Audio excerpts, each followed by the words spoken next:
Penjumlahan dan pengurangan pecahan. Pecahan dapat dijumlah atau dikurang apabila penyebutnya sama.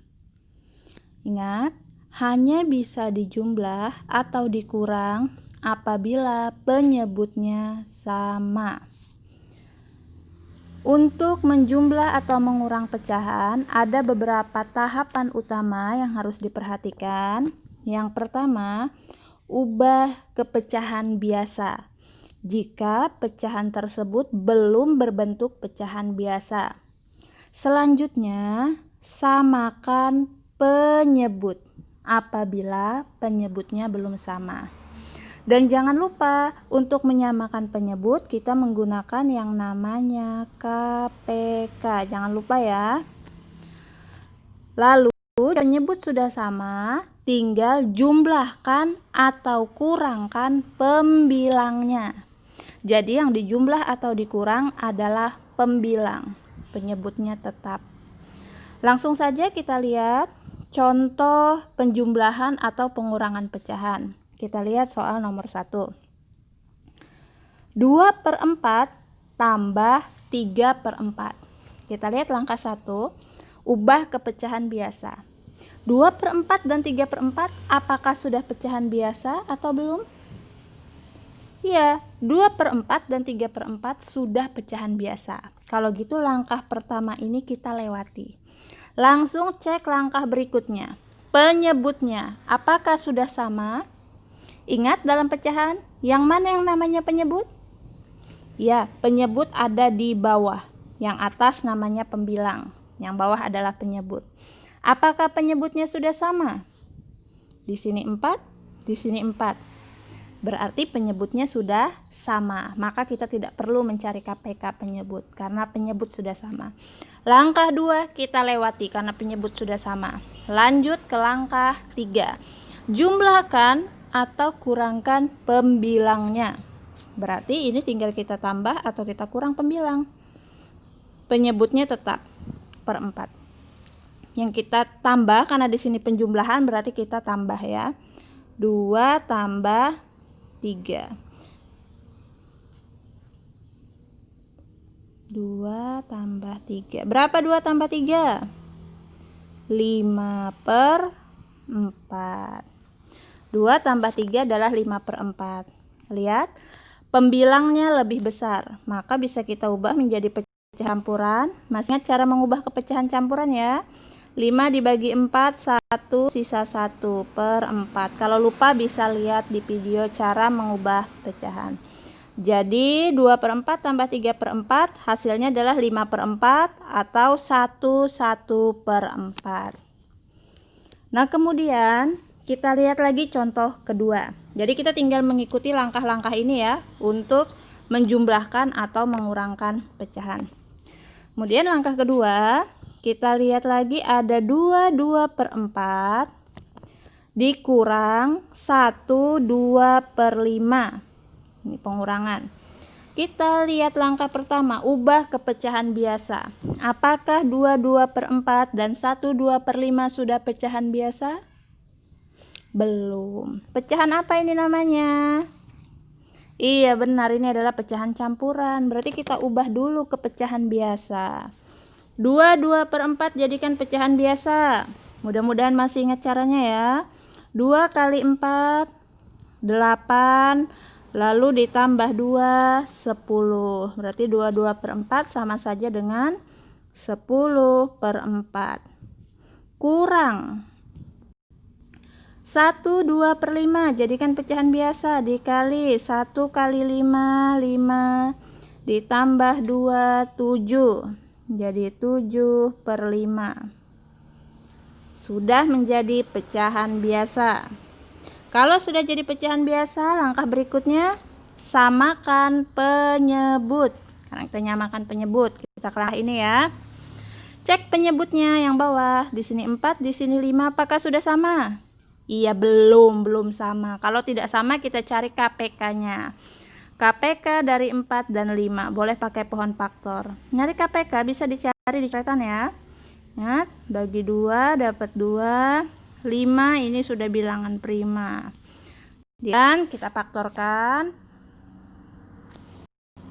4 itu sama dengan 2 pangkat 2. Kemudian 5 sama dengan 5. KPK, ingat KPK, yang sama ambil pangkat kecil. Di sini tidak ada yang sama. Kemudian jika tidak sama tetap diambil. Ini kita ambil 2 pangkat 2, 5 juga kita ambil. Karena yang tidak sama juga diambil. 2 pangkat 2 berapa? 2 pangkat 2 artinya 2 kali 2 ya. 2 kali 2 adalah 4 kali 5. Berapa 4 kali 5? 20. Berarti KPK-nya adalah 20. Nah, kalau KPK-nya 20, berarti penyebutnya kita menggunakan 20. Ini sama dengan per 20. Sekarang kita cari bilangan pengganti di atas ini. Bentar, kita buat seperti ini aja, kita buat satu-satu. Per 20 dikurang per 20. Kita ubah penyebutnya supaya sama. 4 supaya jadi 20, karena kita ubah penyebut jadi 20, diapakan? 4 supaya jadi 20. Iya, kali 5. Ingat kalau bawah kali 5, atas juga harus kali 5 pasangannya. 10 kali 5, 50. Lalu 5 ini menjadi 20. 5 supaya menjadi 20 diapakan?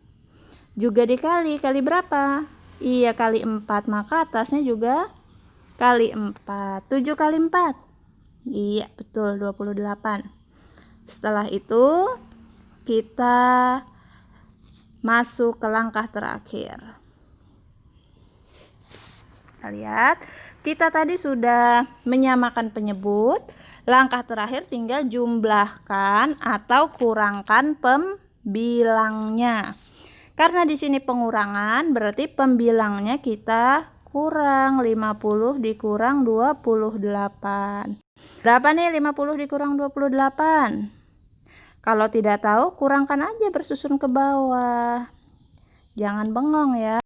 Kalau dikurang 8, gak bisa, pinjam. Jadi 10 kurang 8, 2. Ini pinjam berarti sisa 4. 4 kurang 2, 2.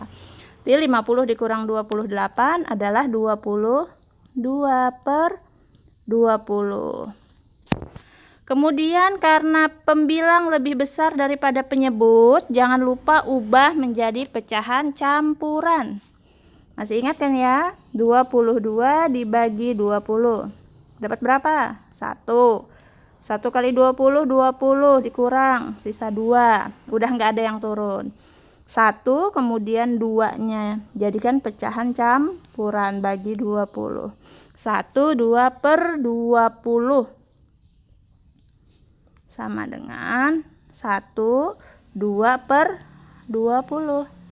Kemudian lihat lagi, 2 per 20 apakah sudah sederhana?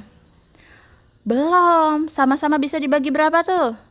Sama-sama bisa dibagi 2. Kalau belum sederhana, biasakan untuk menyederhanakan. Satunya tidak kita sederhanakan. Yang kita sederhanakan hanya pecahannya aja. 2 bagi 2, 1 per 10. Nah, ini udah sederhana. Jadi 2 per 4 dikurang 1 2 per 5. Hasil akhir dalam bentuk sederhananya adalah 1 per 10. Ingat, dalam pecahan, jika pembilang lebih besar dari penyebut, biasakan untuk mengubah menjadi pecahan campuran. Nah, jadi begitu langkah-langkahnya ya untuk menjumlah atau mengurang pecahan. Langkah pertama adalah ubah ke pecahan biasa. Kedua, samakan penyebut. Setelah itu, jumlahkan atau kurangkan pembilangnya. Kira-kira apakah kita perlu satu contoh soal lagi atau sudah cukup? Terakhir ya, saya tambahkan satu contoh soal. Jadi apapun bentuk pecahannya, apakah dia pecahan campuran, desimal, persen, semua langkahnya sama. Jika bentuknya bermacam-macam, ubah dulu ke pecahan biasa. Kita coba contoh yang ketiga. Muat nggak nih? Mudah-mudahan muat ya. Contoh yang ketiga, misal di sini kita menggunakan bilangan desimal. Berapa misalnya? 0,2 atau 1,2? 0,2 aja ya. 0,2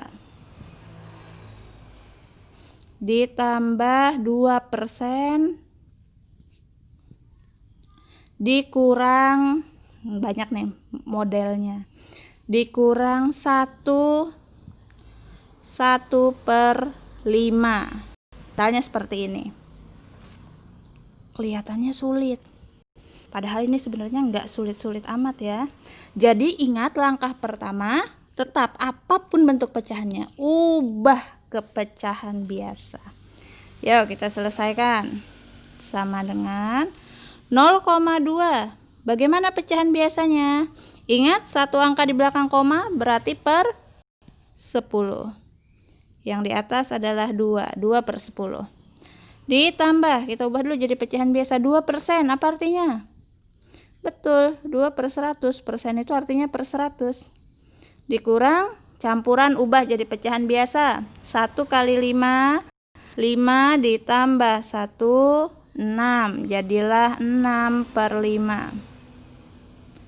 Sekarang kita cek, penyebutnya udah sama belum? 10, 105. Penyebutnya semuanya beda, berarti langkah berikutnya adalah samakan penyebut. Pakai apa nyamakan penyebut? Iya benar, pakai KPK. KPK-nya bisa kalian cari sendiri menggunakan pohon faktor ya. Jika kalian cari dengan benar, maka nanti dia KPK-nya adalah 100. Boleh kalian cari dengan pohon faktor. Ditambah per 100 dikurang per 100. 10 supaya menjadi 100. 10 menjadi 100 berarti dia dikali. Kali berapa? Kali 10. Otomatis yang atas juga harus kali 10. Berarti di sini 2 kali 10? 20. 100 menjadi 100. Diapakan? Kali 1, karena dia nggak berubah. Berarti yang atas sama. 2 ini juga kali 1. Jadi kalau yang bawah kali 1, maka yang atas pun juga kali 1. Karena pembilang dan penyebut harus dikali bilangan yang sama. Nggak mau muncul ya tulisannya. 2 kali 1, berapa nih 2 kali 1? 2. Lalu 5 supaya menjadi 100. Sama dikali juga. Dikali berapa 5 supaya jadi 100? Kalau kalian bingung berapa pengalinya, tinggal dibalik ya, 100 bagi 5. Nanti kalian akan ketemu 20 jika membagi dengan benar. Bawah dikali 20, atas pun dikali dengan 20. 6 dikali 20. Berapa kali 20? 120. Langkah terakhir, kalau penyebut sudah disamakan, jumlahkan atau kurangkan pembilangnya. Sekarang kita tinggal menjumlah atau mengurang pembilang. Sama dengan, sini semuanya sama penyebutnya per 100. 20. Kok ceket ya pennya? Tambah 2 dikurang 120. Yuk, 20 tambah 2, 22. Dikurang 120. Ada yang masih ingat penjumlahan atau pengurangan bilangan bulat? 22 dikurang 120. Berapa ya? Mana nih? 22 dikurang 120. Nggak bisa karena nilainya kurang. Bukan nggak bisa, jadi kita gunakan uang dan utang. 22 dia bilangan positif, tidak ada tanda tip di depannya, berarti dia adalah uang. Uangnya 22, 120 negatif di sini, maka dia utang. Uang 22 dan utang 120. Lunas nggak utangnya? Enggak, berarti hasilnya masih utang negatif. Kita tulis negatif. Berapa utangnya? Uang 22, utang 120. Kurang aja. 120 dikurang 22. 0 dikurang 2 nggak bisa pinjam. 10 dikurang 2, 8. Udah dipinjam sisa 1. 1 kurang 2, Gak bisa, pinjam lagi dari sini. Jadi 11 kurang 2. 11 kurang 2, 9. Di sini udah dipinjam, udah habis. 98. Berarti hasilnya adalah negatif 98 per 100. Hasilnya bilangan negatif ya. Nah, sekarang 98 dan per 100 ini sederhana belum sih? Iya benar, dia belum sederhana. Maka boleh disederhanakan. Dibagi berapa supaya dia sederhana? Menyederhanakan bisa menggunakan menggunakan EPB ya, bukan KPK, mohon maaf. Bisa menggunakan EPB. Cari EPB 98 dan 100 menggunakan pohon faktor. Atau bisa juga dibagi sedikit-sedikit nih, juga boleh. Kita bagi berapa dulu misalnya? Kayaknya ini bisa dibagi 2. Kita bagi 2. 98 bagi 2, jangan lupa negatif ya. 49. Per 100 bagi 2? Iya 50. 49 per 50. Bisa disederhanain lagi nggak kira-kira? Udah nggak bisa, ini sudah bentuk sederhana. Apakah bisa diubah menjadi pecahan campuran? Kita lihat. 49 nilainya kurang dari 50, maka dia tidak bisa menjadi campuran. Maka dia tetap pecahan biasa. Nah, tetap seperti ini. Jadi, mana soalnya tadi? 0,2 ditambah 2% dikurang 1/5 hasilnya adalah negatif 49 per 50. Bisa dipahami? Jadi seperti itu cara penjumlahan atau pengurangan pecahan. Jadi ingat caranya ya, untuk penjumlahan dan pengurangan pecahan. Yang pertama, langkahnya adalah ubah ke pecahan biasa, kemudian samakan penyebut menggunakan KPK, dan terakhir jumlahkan atau kurangkan pembilangnya. Tidak sulit ya. Apabila kalian lupa cara mencari KPK, bisa kalian lihat video sebelumnya. Begitu juga apabila lupa mencari EPB, lihat video sebelumnya. Demikian, semoga bermanfaat.